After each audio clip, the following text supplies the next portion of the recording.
Hey everybody, welcome. We are waiting for the meeting to begin. It is 9:30 Pacific, which is 12:30. And supposed to start at 12:30 p.m. Eastern. Hasn't started yet. So while we're waiting for it to begin, I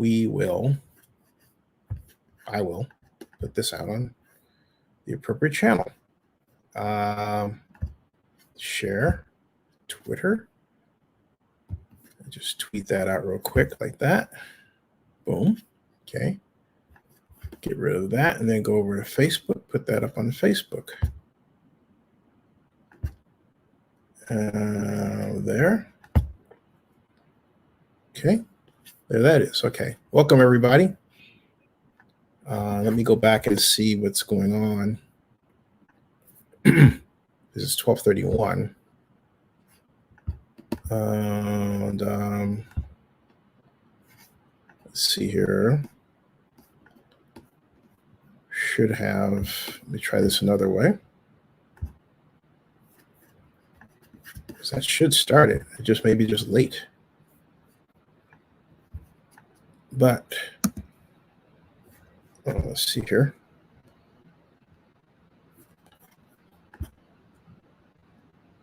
It says, please wait, the webinar will begin soon. It hasn't started.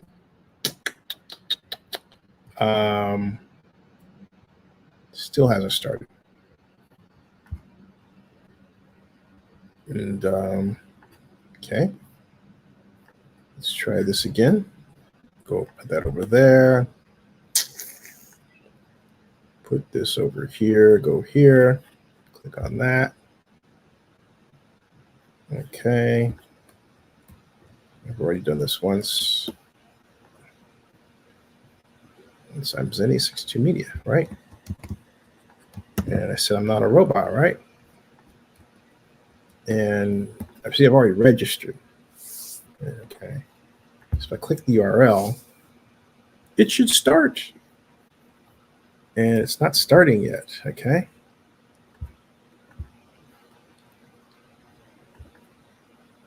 Zoom US. Launch meeting. It says, please wait. It's just not starting yet, folks. I don't know what's going on. Oh, here we go. We're starting. Progress. Aha.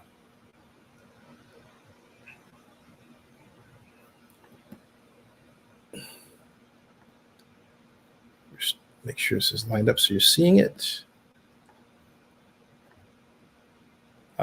Hold on a second.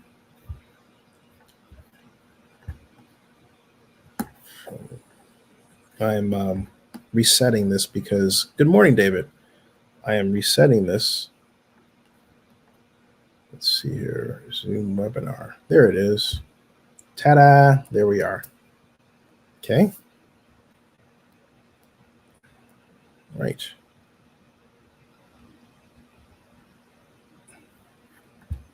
I'll do that because I already have a question. Am I the only one looking at this press conference? I guess. I don't know. David, how are you doing? Welcome. Let me make sure the other parts of this are shut off. There. I certainly hope that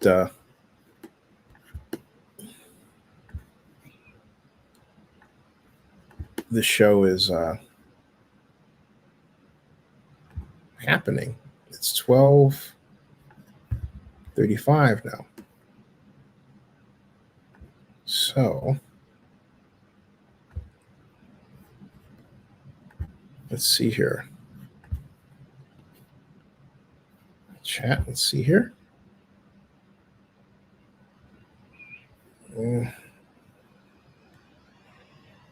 Text can always be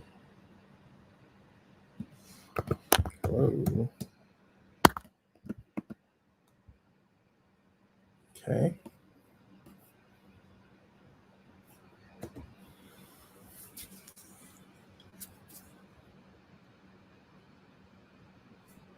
I don't know. All right. I can see the transcript. The audio settings. Other than that, folks, I don't quite know what's going on. Ta-da. I see one person, which is Miss Julia Abala. Cool last name. This is about that beautiful expanse that you see there, which is SoFi Stadium, designed by HKS Sports Entertainment. It says, hi, everybody. Thank you for your patience while we work through a slight technical delay. We will begin our program shortly. Julie Obalala informs us. Okay, so there we are. Now, while they're doing that, Dave, who you got for the game? Good morning, Dave. Who do you have for the game? I owe you a sweatshirt. Or how about a cup? And I say a cup because I'm finding it difficult to find something in your size. So how about a cup? All right, so here we go. We got, and yes, we will make the recording available for the webinar. Thanks again for your patience. All right.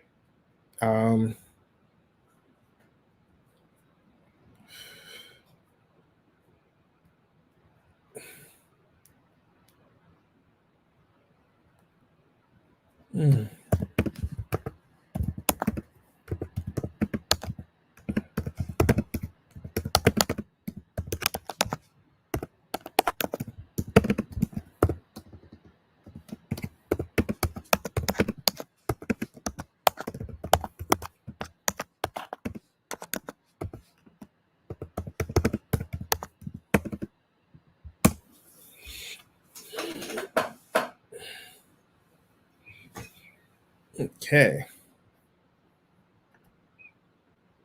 Dave, so who you got? Okay, so who will win? Let me ask, who will win?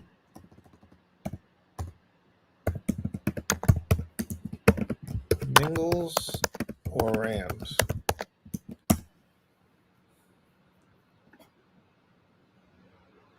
I think the Bengals are going to beat the Rams.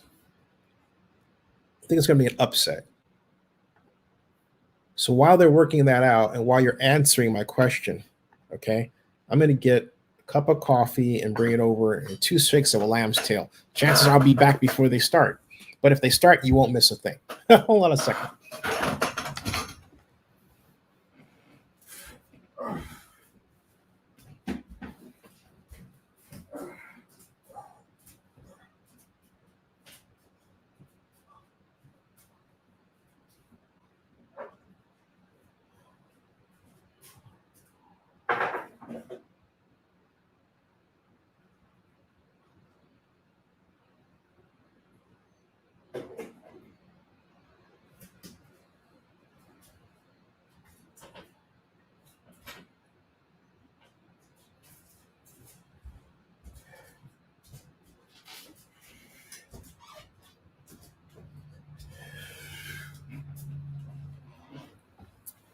So I'm back. See, I told you. Good morning. Welcome. 2 shakes of a lamb's tail.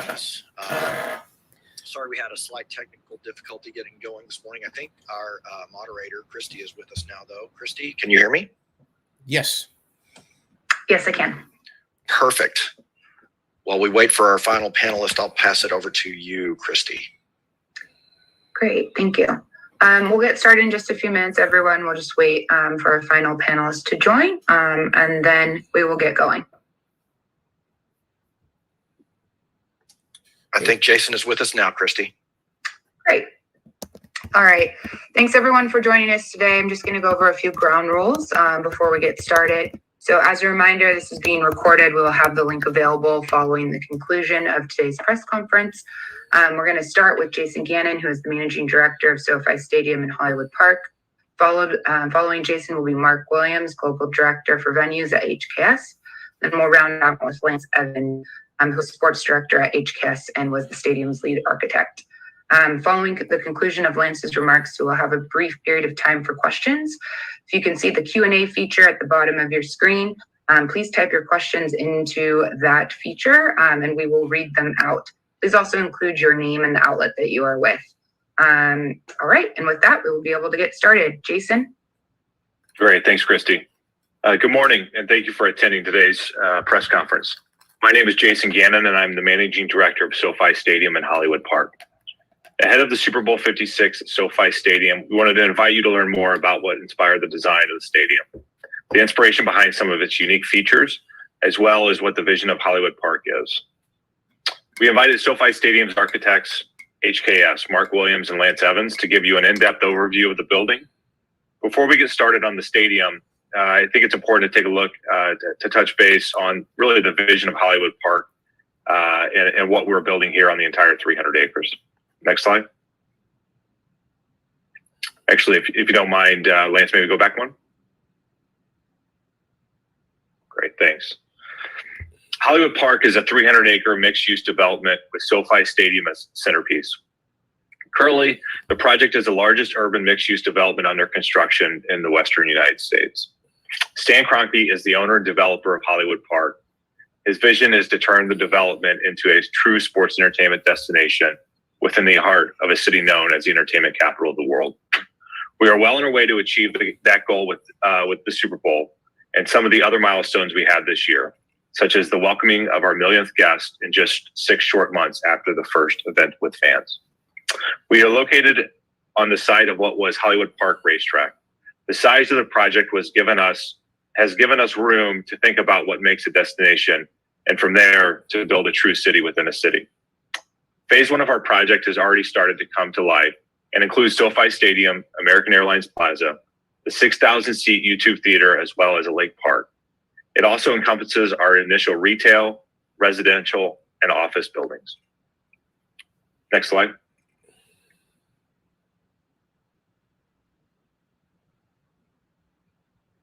The 450,000 square foot NFL building opened in September and is the new West Coast headquarters for the NFL. When we first started thinking about making SoFi Stadium and Hollywood Park a reality, the commissioner mandated that we not only build a transformative football stadium that would represent Los Angeles, but also create a home for the NFL in the surrounding development. The NFL is our Acre tenant of this building, and the NFL building is part of our greater Hollywood Park campus to be completed. To be part of cementing the NFL's sustained presence in Los Angeles in September of last year with the opening of the new offices and studio was truly special. The NFL building will ultimately be a part of an office district that could reach up to 5 million square feet within Hollywood Park. Next slide. We are well underway on the first part of 500,000 square feet of retail and are more than 65% complete in our construction process for our retail and residential offerings. The tenant mix in the retail area is dynamic. It represents both Englewood with several local businesses and will also be inclusive of some of the more mainstream brands you have come to know. We're proud to highlight Sky's Gourmet Tacos, Three Weavers, and Residency Art Gallery as some of the local LA and Englewood businesses to be on site. When complete, Hollywood Park will have a retail area totaling of up to 800,000 square feet. Next slide. Also included in phase 1 is our residences. We will open 314 residences to start, and when complete, we will have up to 2,500 residences on site. Residence buildings will have ample work from home spaces, outdoor dining areas, and large sky decks. Next slide.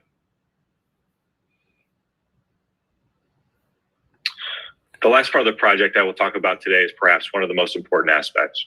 When complete, Hollywood Park will feature more than 25 acres of public parks and open space. When designing Hollywood Park, it was critical for us to have open spaces that the community could utilize year-round. We want the project to be a true gathering space for sports entertainment, but also for the public community's use. As you can see, Hollywood Park is designed to be a city within a city, activated 365 days a year with SoFi Stadium as its centerpiece. And with that, I'd like to introduce Mark Williams, Global Director of Venues at HKS. Thank you, Jason. Well, you can see with Jason's remarks that this project is a lot more than just returning the NFL to the Los Angeles market.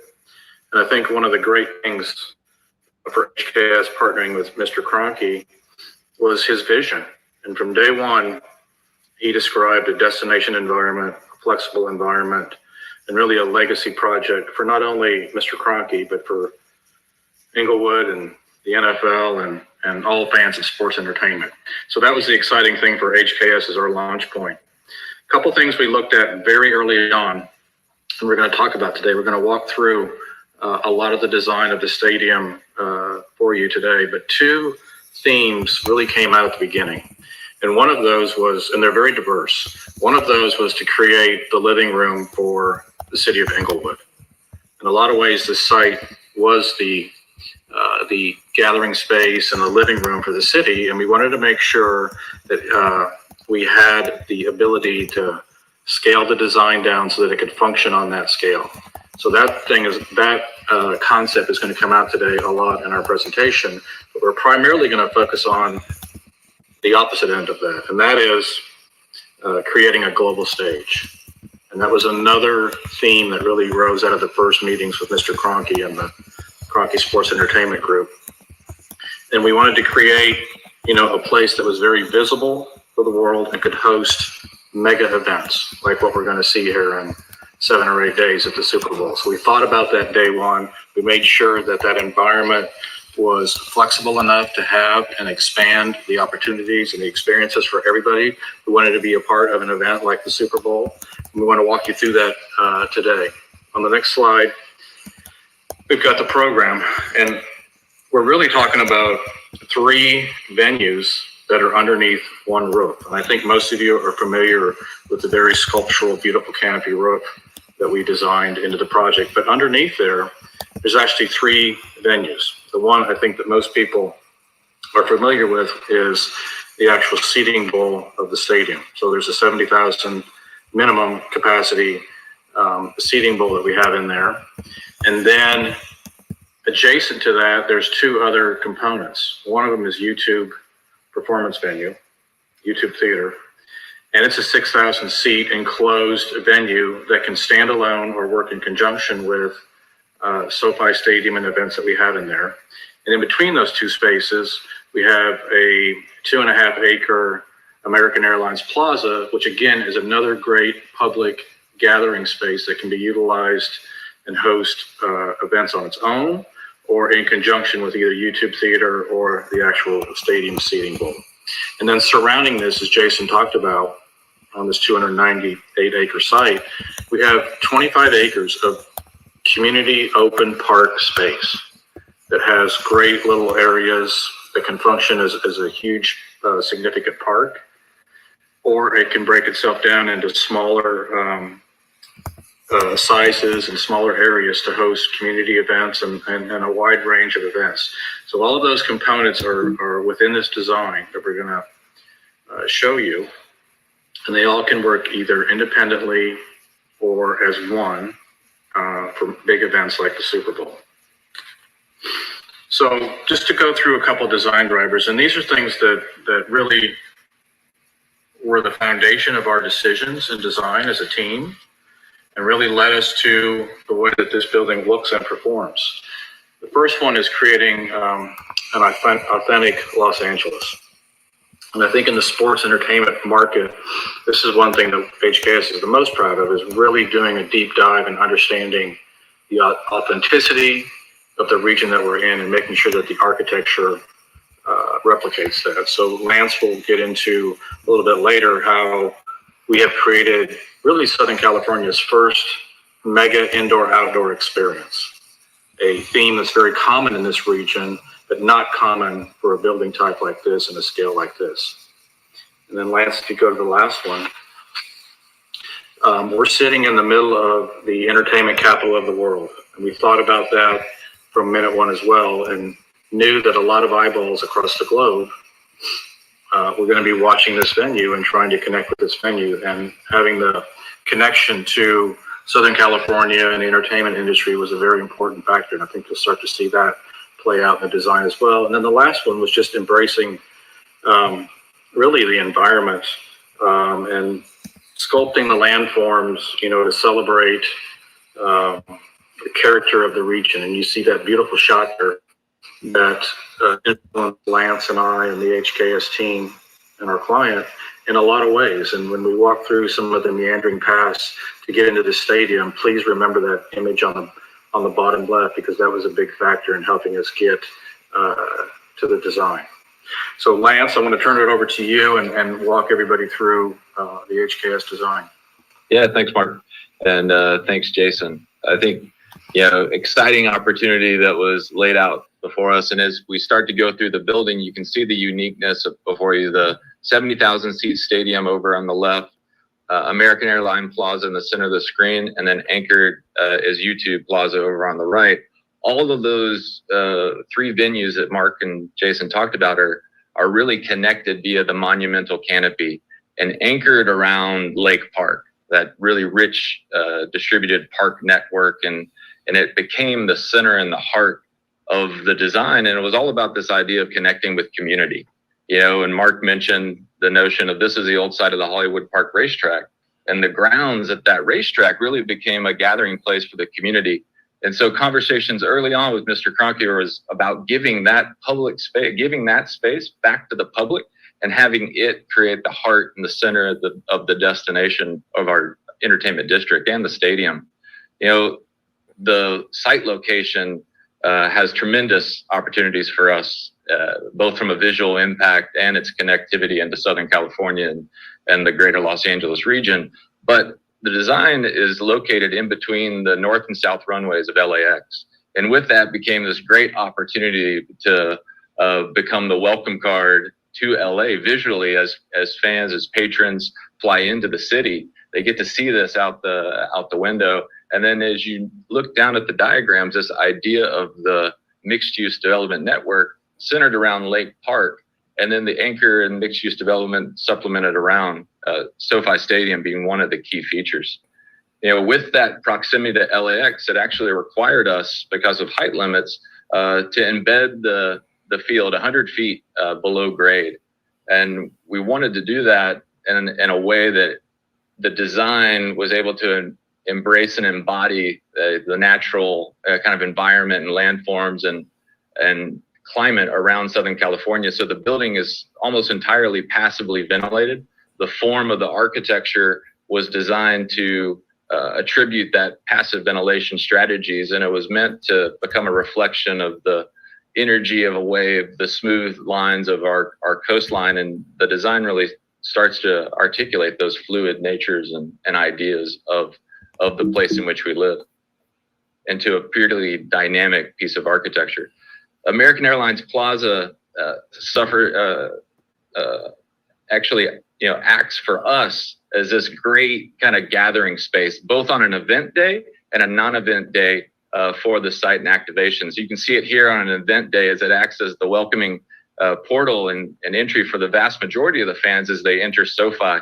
And you can see it start to be activated and used throughout both the pregame, postgame activities. Here you see it as a pregame function where you get the UCLA marching band in here before a Rams game, practicing, getting the fans amped up. But it also acts as this great welcoming environment for the fans as they come into the stadium and experience something truly unique. The theater, YouTube Theater, anchors that plaza, 6,000 seats, as Jason mentioned. It is influenced and features a design that's very similar to the architecture of the stadium itself, but has its own unique identity. And this can host anything from esports to award shows to concerts, and it becomes a truly flexible venue for Hollywood Park and the community. A unique feature of SoFi is the landscape story, and how we've used, and our partner with Studio MLA, our landscape architect, the notion of landscape is almost an educational journey around the rich diversity of landscapes around Southern California. So you will see, as you walk around SoFi, representations from everything from the Chaparral region all the way up to the Big Bear Mountain and the Montane region. And so the journey of a fan to SoFi becomes this great path and educational journey. Another great feature of the lake and Lake Park is it acts as a watershed environment for recirculation and capturing of water. That water gets filtered and then recirculated throughout the site for irrigation. It's really a really water-wise development that has become a great serene place for fans in the community to gather. As you see here, this is before a Rams game. It comes this almost a really unique and wonderful tailgate environment, but also is wonderful on a Wednesday, on a non-game day, for these moments right here. And the landscape really acts as that great buffer for us and the ability to flex between the mega event and an everyday event. And it's this great combination between the activation and the fandom, and then the way that the landscape and the architecture seamlessly blend together, and they complement each other into this rich and a diversity in landscape and play of light and shadow. The entries into the stadium have become, I think, one of the most unique features of the stadium and signature elements, where we wanted to connect the fan as soon as they cross through the gates at SoFi into and connected into the action. So you see this here as one of our canyon entries, direct visibility down into the field. And we wanted those fans to have that visual connection to the fan, to the field, to the video board, and to the sky as they're coming in and down into the venue itself. And you see that from each level. So every level and every entry as you come into SoFi has a different center of gravity that connects you to the action. Here on the main concourse, as the fans walk in, the infinity screen greets them, and you can start to see the ETFE and the wonderful flow of natural light into the building in this first true indoor-outdoor environment. On the upper concourse, here as you see a couple of fans walking through one of our fan plazas that we've distributed throughout the building, you start to see the ETFE canopy, the metal panel skin, and these fan plazas connecting back to the action, and really create an atmosphere, an electric sense for the fans as they come, and very dispersed ways in which fans can interact with the game throughout the stadium. And these wonderfully, almost hospitality-like spaces come in through the building. These are our east and west. This is the West Patio Club. We have another one on the east side that really is one of the unique features in the NFL, where the landscape and the fan experience really combine together to create a truly California experience in through the stadium. And here we're going through the East Patio Club, and you can see the rich diversity of the landscape as we were walking through the environment, and the way that it transitions from day to night into a place for fans to gather and congregate. Now, the shell of the stadium, the architectural kind of response to the stadium is really divided into two main materials. The first, when we talk about it, is a perforated aluminum shell. It's made out of white anodized aluminum, 35,000 uniquely perforated triangular panels. And they create this rich play of light and shadow throughout the site.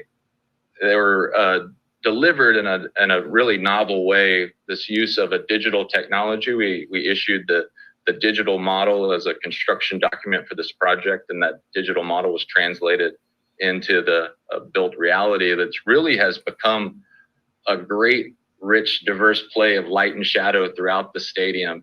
And so whenever you go to SoFi, you'll be witnessing a unique interplay between light and shadow. When you're walking through the concourses and around the concourses, you're connected with the environment, and the environment plays this wonderful role in your sense of the building itself. And then that same technology actually transforms at night, and those perforated holes that we're letting sunlight in actually emit light in the evening, and those the lighting strategies can be controlled with that of the infinity board. The other unique feature and challenge as it related to the design of SoFi is the site. There's actually an active fault line that runs throughout our site. And so it became a really great engineering challenge. And our solution to that was to separate the roof structure of the stadium and from the seating bowl structure of the stadium. We did that with what we call a seismic moat. It goes around, it's highlighted in blue there, goes around the entire perimeter of the stadium and allows for the structures to move independently in a seismic event. You can see the buildup of the stadium here with seismic isolators on top of the blade columns. The roof structure sits on those, and then the metal panels rest on top of that, and the ETFE structure on top of that, into a first of its kind solution to deal with the complexities of lateral movement in our state. And you can see here a cross section. This is cutting through the 50-yard line of our site, and you can see highlighted in blue the seismic moat that runs the entire perimeter of our site. And then this is just a technical video of the seismic isolators in action. Probably a little more detail, but we love to show this video about the capacity of the project, and you can see them integrated into the design in a way that seamlessly blends all that complex engineering into a very elegant, beautiful solution that's integrated into the architectural response of the stadium and the fan experience.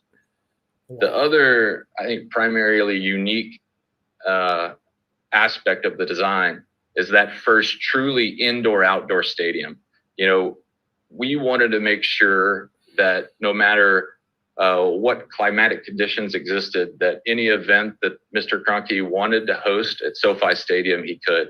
And so that became this notion where the ETFE canopy allowed all the natural light to flow into the building, but we could guarantee a protection, from the harsh kind of climate if it existed. That would allow us to have that protection for that event. It also, we put a 65% frit on the ETFE canopy that blocks all the harsh UV light coming into the building. So you don't have the typical scenario in an outdoor stadium of seats in direct sun and seats in the shade. What it does is it creates a more uniform environment for the fans and the patrons in the stadium. We also sculpted the seating bowl to capture and promote air movement throughout. So all of the prevailing winds from the ocean are actually invited into the building to promote air movement throughout. And there's a series of operable panels on the roof that can open and close based on climatic conditions, temperature, relative humidity, time of day, velocity of the wind, to really turn the roof into a machine for the environment, to promote the best version of an outdoor stadium that could exist. And you can see these panels highlighted here on the screen. And then just a video of them in action. And I'll draw your attention to these little nodes here on the screen.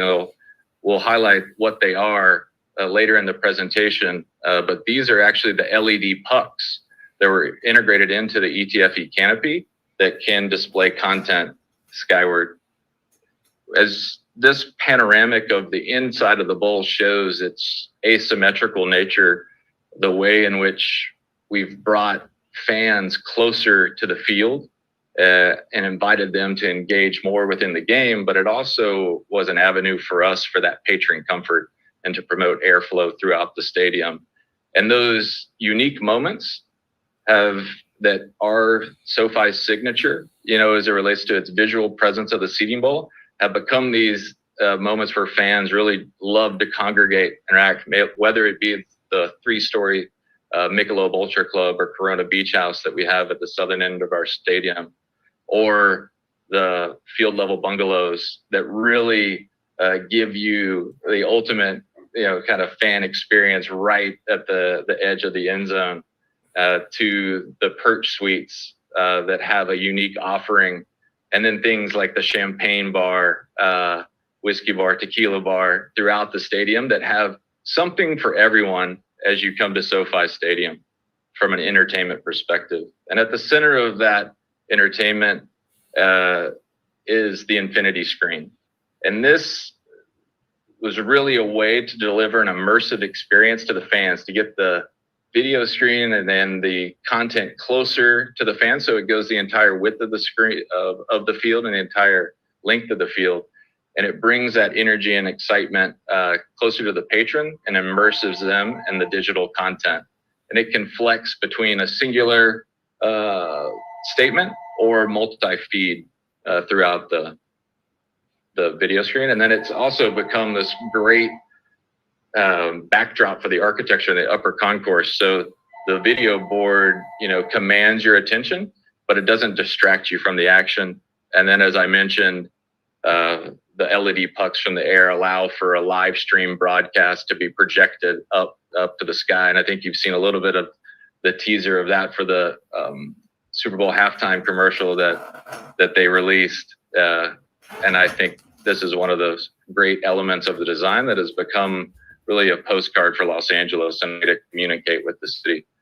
And we'll end on this last slide, which is the time lapse of construction of SoFi, the very, kind of intricate process of building a mega structure in Southern California. And you can see everything from the mass excavation to the all of the infrastructure that happens underground that went into making SoFi possible. It's just a truly a great honor to be part of the process and help deliver Mr. Kroenke's vision. So thank you. Lance, thank you. I'd just add to that. I hope that everybody's seeing just how incredible this facility is. And it's full of diverse spaces. It's full of great environments that are different scales, that a whole host of fans can experience sports and entertainment in a much deeper way and create even deeper and longer lasting memories. And I again want to thank Mr. Kroenke and Jason for giving HKS the opportunity to be a part of this project. It's been phenomenal for our firm. And whether it's the city of Englewood enjoying an event on this campus and in this building, or if it's the global stage in the world and all the eyeballs watching the Super Bowl here in a few days, we're really proud of this project and hope you enjoyed a very quick summary of a lot of hard work and a lot of years of making this thing reality. So thank you all.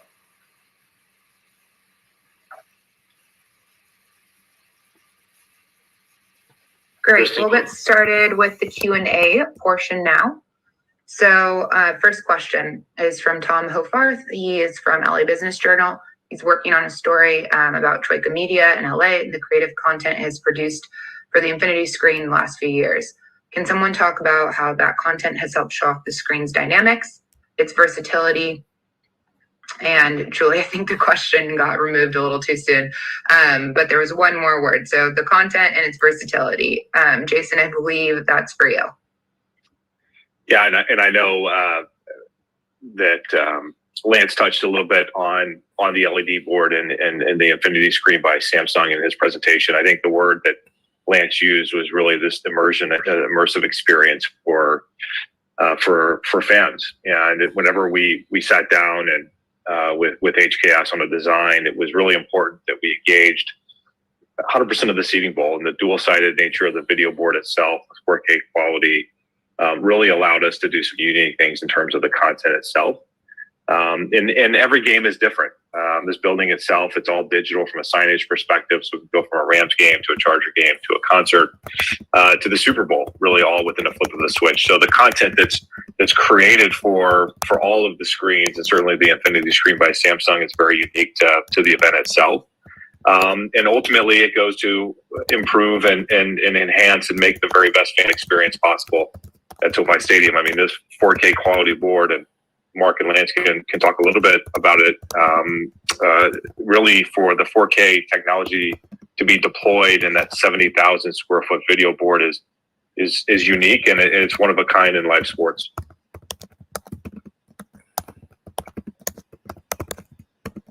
Great. Okay. Next question. This one is from Abraham. He says, hello, given that the mix of uses was determined before the pandemic, has any thought been given to altering that mix to favor live workspace and warehouse retail now? It's a great question. One of the things, and even Mark even touched on this in his presentation with the stadium. I mean, in Los Angeles, you have this great open air indoor-outdoor experience that really drives a lot of the way people live their lives. And so, you think a lot about the tenant mixes, and really just even pre-pandemic, incorporating in the indoor-outdoor lifestyle into the buildings themselves. I think that's the important component to it, is not necessarily the mixes themselves, because we feel like the mixes are reflective of the way people are the desires that they have and how they want to spend time, and really creating a balanced site throughout the entire 300 acres. But we have given thought, certainly since the pandemic, in terms of how we go about building the buildings or designing the buildings and then activating them once they're built. Great. Next question is from Kent Summers. Given SoFi Stadium's open ends and concourses, can it host a Final Four? If so, what would have to be done to meet NCAA requirements that the event can be played in a closed venue? We're working on all sorts of a variety of different events, including basketball at SoFi Stadium. We obviously the modifications in the requirements evolve from year to year. So working very closely in terms of what those could look like. Other venues have done things around shading roofs and that had clear roofs similar to ours, and then at SoFi, given the open air nature, kind of a screening opportunity we've worked on and looked at, and but those requirements continue to evolve, and we continue to explore them in order to bring basketball and other events here to SoFi Stadium. Okay. Manny Gonzalez. The park and lake space is pretty prominent compared with other sports stadiums. How did the collaboration with Studio MLA originate and evolve from the ideation through the construction process?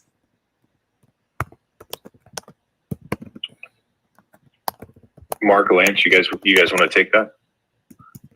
Yeah, I think they were integral into the design. I think we did the landscape design, the stadium design concurrently, and we thought about the fan experience from both scales at the same time, from the individual entering the building or the individual, coming to Hollywood Park, on a non-game day or for the non-mega event. And it was, I think, truly, that conversation going back to what the community wanted and how the community used the infield of the old racetrack, and how we could take that really a private space, right, that you had to gain access to, giving that back to the community, and doing so in a way that the entry sequence into the stadium could be more park-like, than an experience of walking through a parking lot. And I think that ambition and that drive has really created a different fan experience at SoFi that could exist really in the way we've done it nowhere else in the world.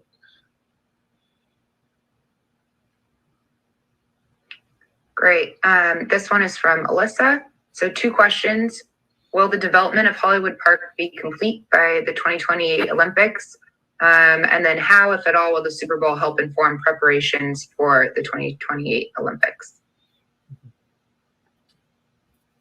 Jason, I think this is Yeah, no, that's a good question. So, the development itself, we have about 15 million square feet of entitlements.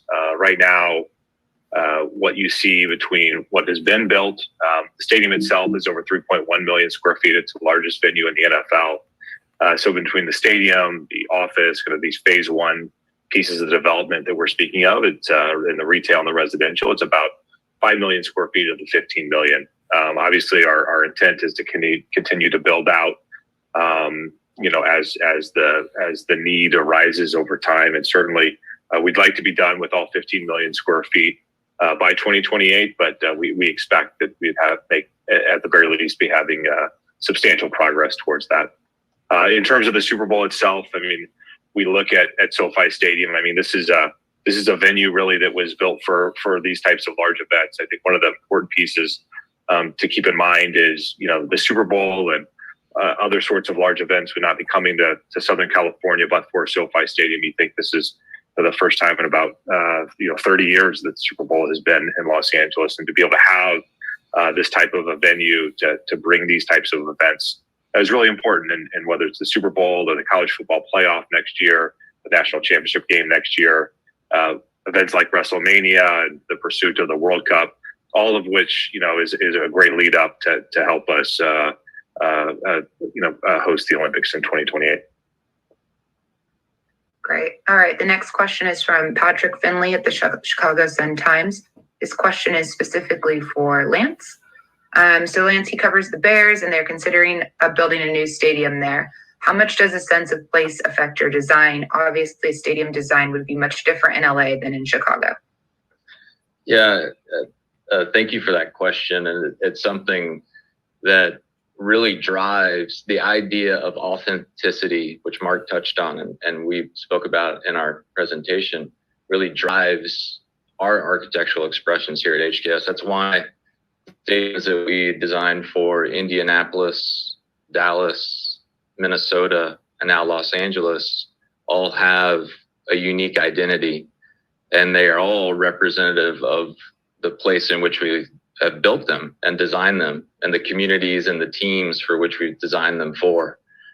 And I think it's through that exploration of research and understanding of a community, the things that drive the community in those places for gathering spaces, and the extraction of those unique moments, and how we can take those unique moments and apply those into an architecture that can resonate with a community to be something that at the same time can be so familiar. When they walk into the building, it feels like Southern California when you walk into SoFi, but it can also be quite unique at the same time, and something that really provides a sense of discovery for fans as they come to the game. And so we hope, through the exploration and our research-based design, that we can find that balance of authenticity between a sense of place and this sense of discovery and advancement of the fan experience throughout our venues.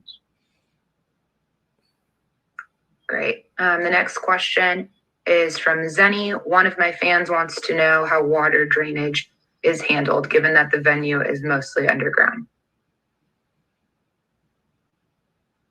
I can take that. Like many other venues that are partially buried below grade, water is managed and controlled through piping and then distributing it to the right spot. The beauty here is, that those beautiful shots of Lake Park. Lake Park is a very sophisticated park that has not only, filtering system and controlling the quality of the water, but also can be used, as a retention area when we need it to work in that way. So it's very similar to what we see and others have seen on many other venues that are like this. Thanks. Great. We have a question from LA Weekly. What was the inspiration behind the stadium seating, and what type of fan experience does it offer? Yeah, I think Mark and we probably all have our own interpretation of that, but the goal for us was to amplify the fan experience at SoFi, to create the most electric environment for an entertainment venue we could. And that drove almost every decision that we had from a design perspective with the seating bowl design at SoFi. The other major component, which we touched on, was the ability to connect with the environment. We wanted visually for fans to connect with both Lake Park and the field or the concert that's happening at the center of the stadium at the same time, and to allow those ocean breezes in through the building. And so it was between those two elements, the conversation between those two, how do we get fans closer to the action, closer to the players, closer to the concert, and at the same time providing a really comfortable environment to watch and experience entertainment at SoFi. And I would just add to that, Lance, I'm hoping that you're seeing that this building and this site grew out of its home, and its home being this 300 acres. And, whether it's the whole site or areas that we have created within the seating bowl, it is, well, if I'm a fan and I go there, I understand that environment because the materials, the quality of the space, the way the space was designed with that indoor-outdoor mentality is one example.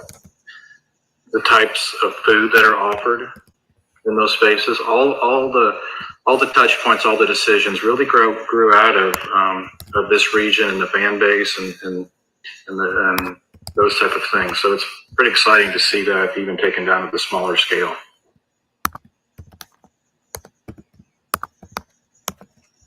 Okay, we have a question from Barry Bloom at Sportico. What was the inspiration for the design? Was there an aha moment when the design team sat down and came up with it? You know, the one thing that I have talked about in the past and remember is, you know, the field level is about 100 feet below grade. And that's pretty significant difference. And I know at the beginning, Lance and I were trying to figure out how to gracefully do that. And I go back to that image of that meandering path down to the ocean. And when you approach SoFi, and I think you saw in some of these images, you have this lush landscape procession into this venue. You're not going down, you know, a sidewalk and opening up the door and walking into it. You're starting to experience it even when you're at the lake. And that path continues with this beautiful procession into this sporting and entertainment venue.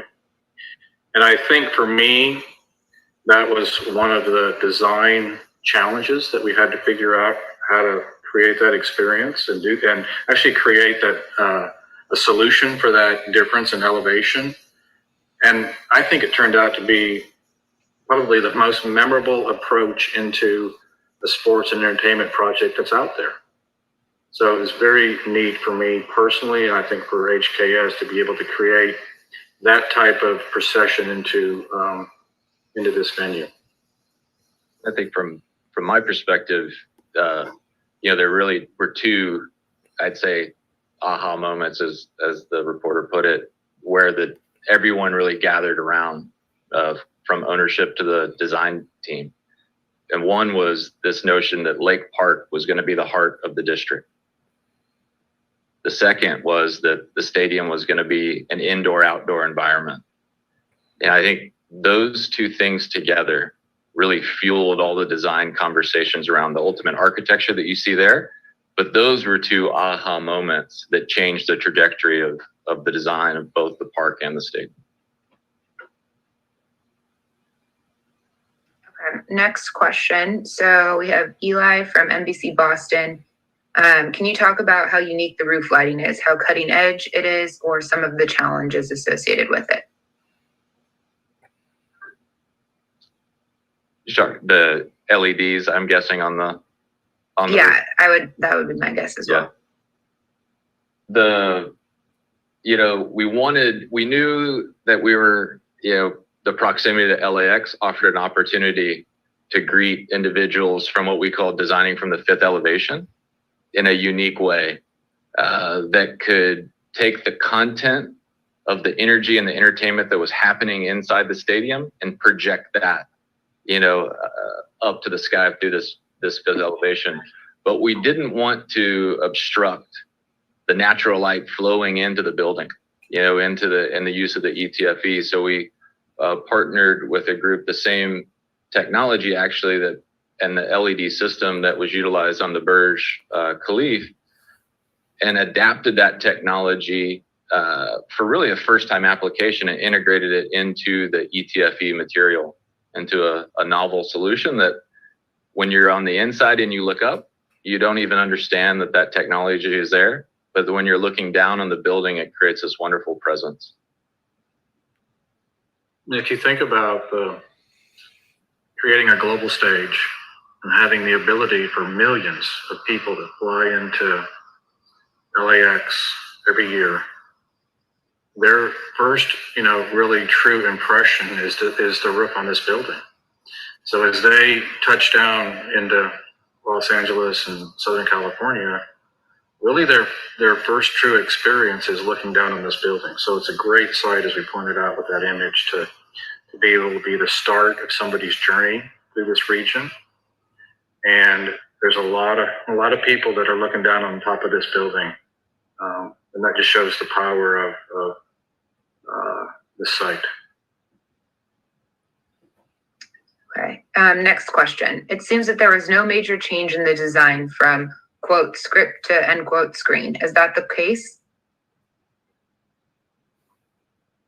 I don't think there was any major change. It was a wonderful process for us to go through with Mr. Kroenke and Jason and others. And, you know, as Lance said, you know, the design developed. We looked like we do, you know, like we did at Indianapolis and for Mr. Jones in Dallas and Mr. Wilk in Minneapolis. We studied a lot of things to make sure that we didn't leave any rock unturned or any leaf not turned over. So we looked at a lot of things, and it developed. And like Lance said, when we knew we were already stuck with that, and it grew out of that. So it was more of building this and using that momentum to know that, you know, the design was finalized, more than creating it and then waiting for something to, you know, to make it turn a different direction. Okay, just time for last questions. So if you guys have any more, please submit them. Given the lack of fans during the 2020 NFL season, how challenging has it been to get this venue ready for a Super Bowl, given there have only been 4 months of games with fans present? Yeah, you know, one of the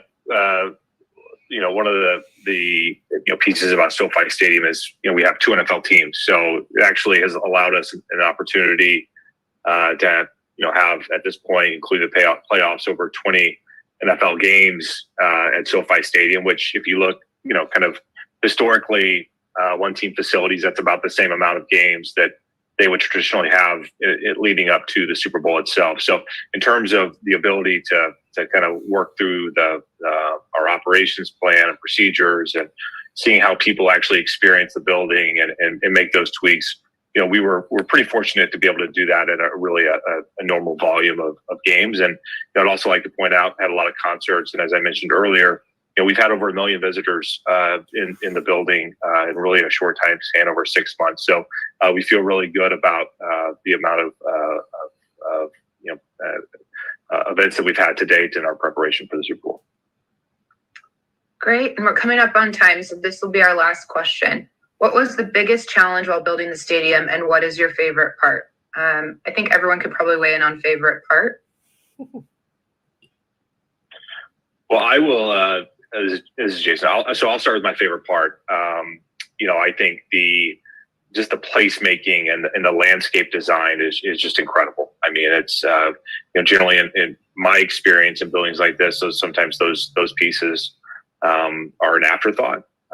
Or get kind of cut out for, you know, a variety of different reasons in the project. But just the landscape design throughout the exterior, but also inside the building in the large canyons, is just truly incredible. And I think it's unique. I think it's the way in which it presents itself, and it's a place to create places where people want to come and spend time. Great. Mark, do you want to weigh in? Sure. I talked a little bit about that procession into this building, so that's one thing. But the other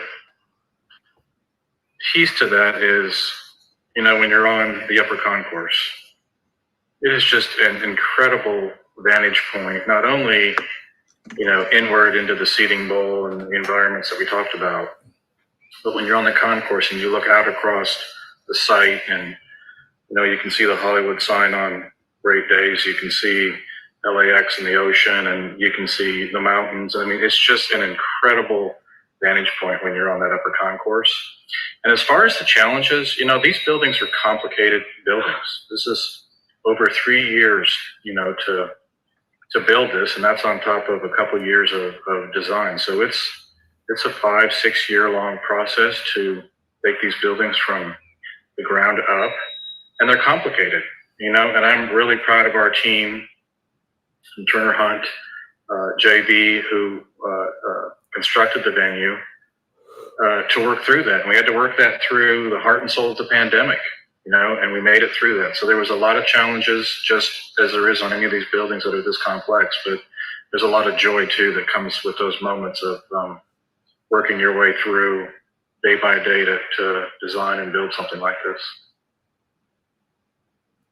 And then, you know, from my side, I'll say that my favorite aspect of the design is how electric it is.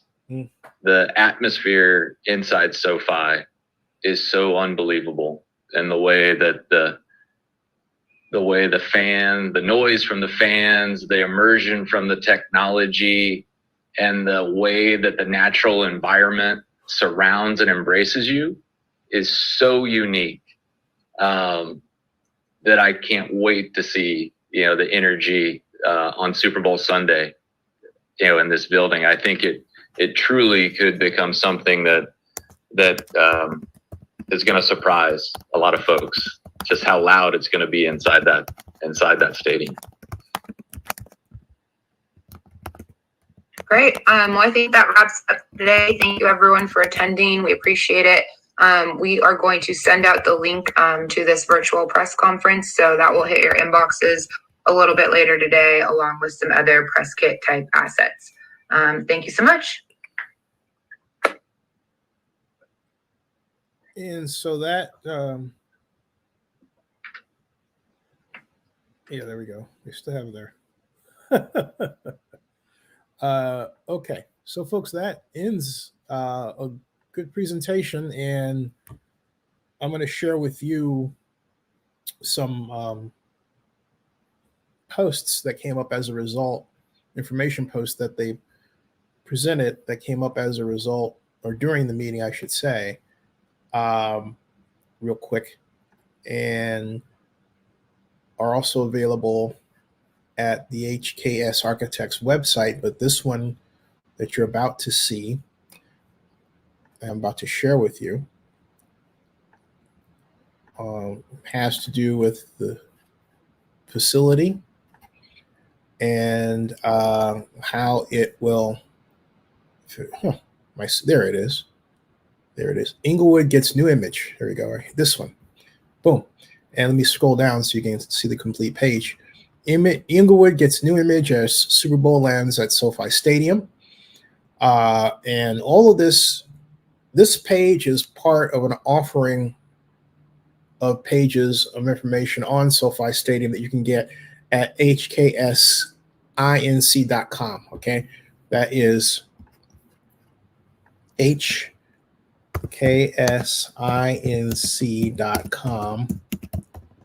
Here, as I write in this, so you can see that there. Okay, so that's where you can go to start to get information on SoFi Stadium, all the good information like this one, and where it talks about that, and it presents it's next door, the Great Western Forum, which actually is still up, and then it discusses the design, which it really is beautiful. It's one thing for me, as a person who's followed this design, to see it go from a model and a conceptual drawing to a reality, and that's exactly what's happened here, a reality. And I haven't had the chance to visit it yet, and I'm looking forward to seeing it. It's truly an eighth wonder of the world. It really is. Now, this is the, you can take a virtual tour of SoFi Stadium here as well. Okay. And an unrivaled sports and entertainment destination, which is true. And gives you different panels and different information. This is, if I click on this, here's the tour, okay? And plays a homage to some Southern California. It really does, in my view, and I actually wrote this to the people, it really does reflect the spirit of California, as I call it. It's cutting edge, and yet it's fun, and it's unique. And I think those three words, cutting edge, fun, and unique, describe California. Right there. Cutting edge, fun, unique. That's what this design says, in my view. It says, cutting edge, fun, and unique. I mean, where else can you see this type of design? Where else? Cutting edge, fun, unique. Those are words to remember, I think, when you're talking about this design. Cutting edge, then fun, then unique. That's what I think of. Cutting edge, fun, unique. And that screams, that's here. That's what this represents. And so does that mean you can't see it someplace else? Well, it's the first of its kind. But it provides a unique community gathering place. It has 70,000 fixed seats, 12 club spaces, 260 luxury suites, 13,000 premium suites, 7 suite experiences, dual-sided elliptical video board, which you know about, the 6,000 seat performance venue, that's the YouTube Theater, and a 2.5 acre covered outdoor plaza, Lake Park, as you know. It's already received 2 awards, the 2021 Prix Versailles World Architecture and Design Award and the 2021 AIA LA Game Changer Award. I can't think of a better name for an award for this facility, Game Changer, because there are aspects of this design that I guarantee you will find their way into other venues around the world in the future, or homes. And I don't know if you ever remember the TWA Aero Sarin and Design terminal. Let's go back to 1966, but that formed the design for the Bob Hope House in Palm Springs. I can see someone wanting their home designed just like the stadium, but of course smaller, not as big, right? So maybe it's 50 million instead of 5 billion. Still more money than I have, but hey, whatever. Reality is reality. This is quite the place, quite the venue, quite the perfect backdrop for any Super Bowl, but in this case, Super Bowl 56. There's related content in Mark A. Williams is the global director of venues for principal of HKS. And this talks about merging the digital and physical worlds. This is Lance Evans, who's the director of sports. He was the man working the machinery back there in the Zoom. That's their sports and entertainment practice. And since it's quite the case that Oakland will be building a new stadium at the Coliseum at some point in the future, you can see their case studies here. And this says, what does it take to design a Super Bowl stadium? This is interesting. I want to talk about that. Lance is going to take his perspective on it, but I'm one of the people, you probably didn't know this, but I'll say this. I am one of the handful of people in NFL history to have formed a bid to bring the Super Bowl to Oakland. And I did so between 1999 and 2001 we were going after the 2005 Super Bowl. We were actually going after a Super Bowl. We were going after the 2005 Super Bowl that Jacksonville eventually won from us. And what the NFL basically gives you in forming a Super Bowl or getting your stadium ready to host a Super Bowl is really a blueprint for how stadiums should be to host large-scale events. For example, lighting. At that time, I don't know the specs now, but I'm sure they're much more. Actually, I know some of them. But the NFL gives you specs for lighting because the one thing you have to remember is, for all practical purposes, from an NFL perspective, you're building a gigantic football television studio. And so everything from a lighting perspective has to be designed with the idea that I have to be able to show a camera from on high down to someone and then make out their features, and which we do with, of course, 4K and 5K, which is not you as stadium designer's responsibility, but the lighting to make that resolution work is. And if the lighting isn't there, then, hey, look, the NFL will either have to install it for you. That's what they used to do. Or today, maybe they'll pick another stadium.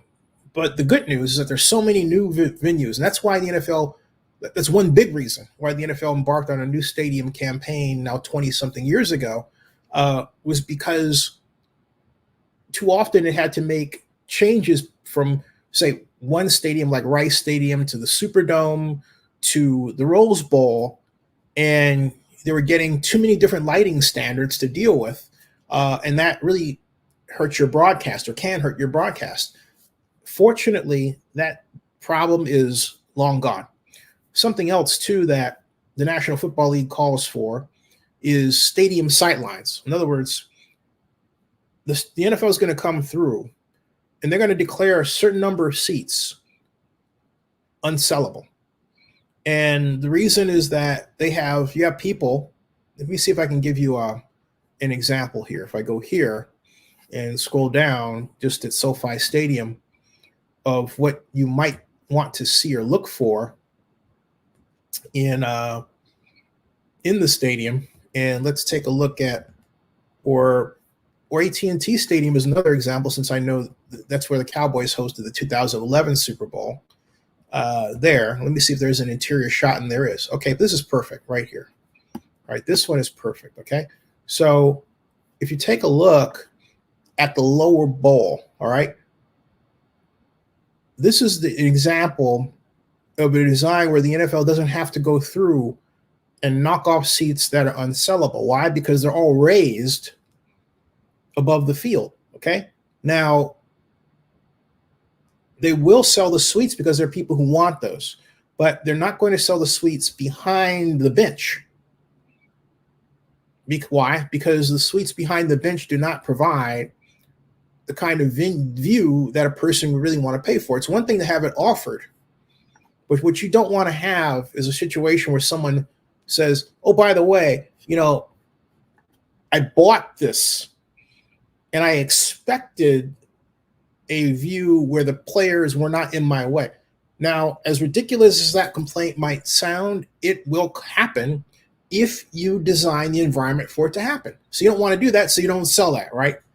So those are other considerations. And if you take a look at the modern NFL stadiums, and they don't have that problem where you've got seats that are so low that they can't be sold. In the Coliseum case with Oakland, which I represented, we had to remove, mathematically, 3,172 seats.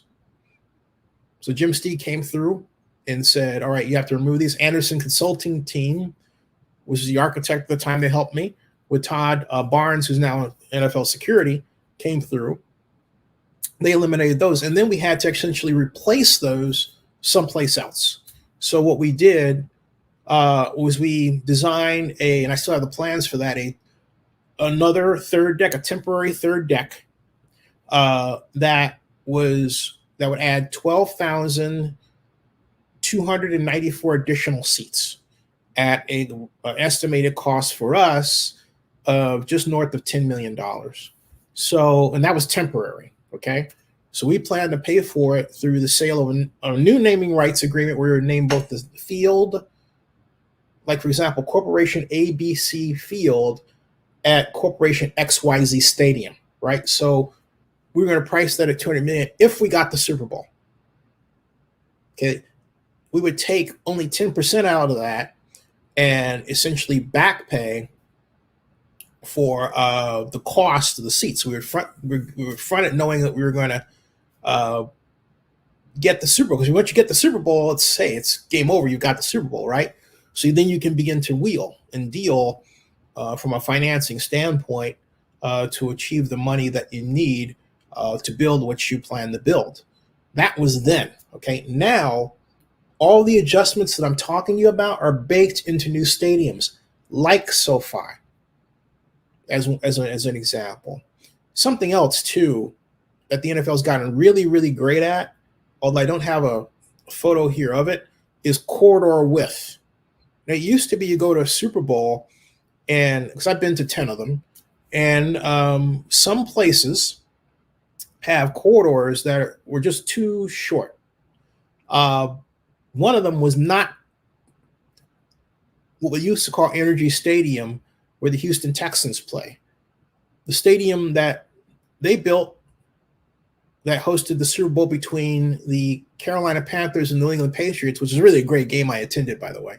That was 2004 Super Bowl. Had twice the corridor width of any other stadium I'd seen up to that point. Now, if you go to Atlanta, here, Mercedes-Benz Stadium, or if you go here, from what I've seen at SoFi Stadium, And to a lesser degree at Levi Stadium, although there's a problem I'll get to in a second, the quarter width is such that you don't have people rubbing up against each other. Or what you really don't want is a line that extends out to the hall, right? And then blocks the ingress, the entry, okay? Part of that's a queuing problem. In other words, you should have a system where you zigzag people, but sometimes they don't set that up. And so what you have, and which is a big mistake on its own, and what you have are people spilling over into the corridor and interrupting the walk lines. You don't want that. The problem with Levi Stadium is when you get up to the third deck, okay, the way it's designed is it is too narrow. And I was there for Super Bowl 50, and I meant to really just launch a complaint about that. But, look, what can you do about something that is so designed like a erector set that it's not adjustable? And that's the problem with Levi Stadium at the top. The bottom, it's fine.